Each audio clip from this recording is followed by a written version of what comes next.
RMC, l'amour et vous, Brigitte Lahaye. On attrape notre fil d'Ariane. Il semblerait que le sperme aurait un pouvoir tout à fait méconnu. C'est ce que va nous raconter Ariane.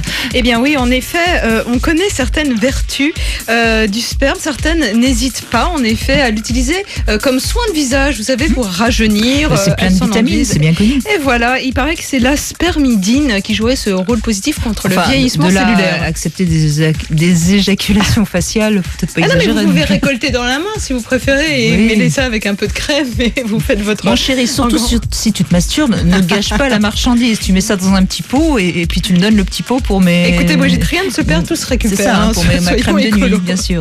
Donc il y a ça. Il y a aussi le fameux mythe. Je dis mythe parce qu'on l'a contredit plusieurs fois. Ça fait perdre du poids lors d'une fellation. Ça brûlerait les graisses. Ça brûlerait les graisses. Et ça, c'est pas n'importe qui le dit. C'est le professeur de l'université d'Hambourg en Allemagne qui affirme que les femmes... c'est vrai que vous êtes mince, Ariane. Mais je n'ai jamais dit que je refusais les fellations.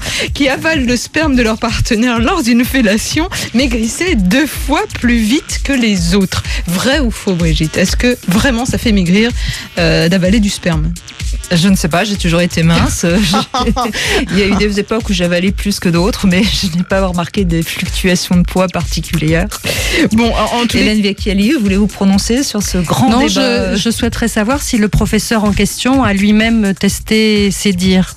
Ce serait intéressant de vérifier ça. En effet, il parle des autres peut-être facilement et observe les jeunes femmes qui l'entourent, mais est-ce que lui-même a testé? Voilà, je pense que ça serait... à vérifier, en effet. S'il est bedonnant, effectivement, donner son corps à la science, ça serait une bonne chose pour lui.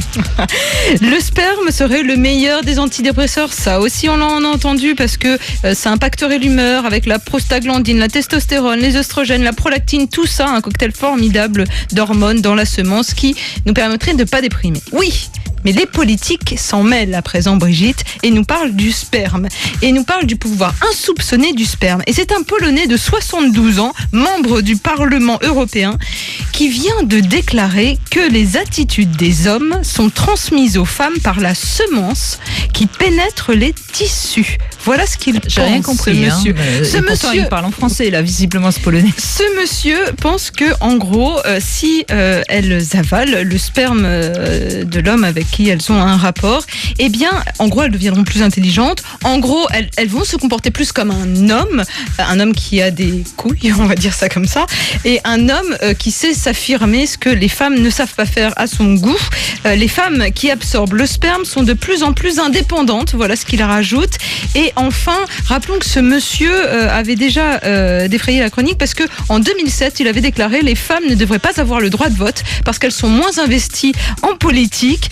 Donc, ce n'est pas un grand ami de la gente féminine, ça c'est certain. Non, mais ce qui est un peu loin. Ce qui est intéressant dans tout ce que vous dites, Ariane, et je crois que Hélène Vecchiali, vous allez me suivre sur ce point, c'est qu'au fond, on voit que le sperme, c'est un peu comme le phallus, quoi. C'est le symbole de la toute-puissance, de la vie, c'est un symbole très très fort, le sperme. Oui, et donc, l'imaginaire fonctionne. Hein. Oui, les fantasmes. Et puis, c'est sûr que du coup, cet homme politique polonais nous montre à quel point son machisme va très loin, puisqu'il faudrait être béni par un homme pour pouvoir éventuellement lui arriver à la cheville. C'est assez intéressant. Mais vous vous rappelez aussi cette histoire de cet Africain qui exorcisait les jeunes femmes qui étaient possédées en répandant sur elles leurs semences. C'était un espèce de gourou. Là, ça peut s'expliquer si effectivement, je ne sais pas du tout ce qu'il en était là, mais dans des crises d'hystérie, ce qui n'était peut-être pas le cas de ces femmes possédées, mais c'est vrai que dans des crises d'hystérie, on peut imaginer que là, ça les calmerait tout à fait.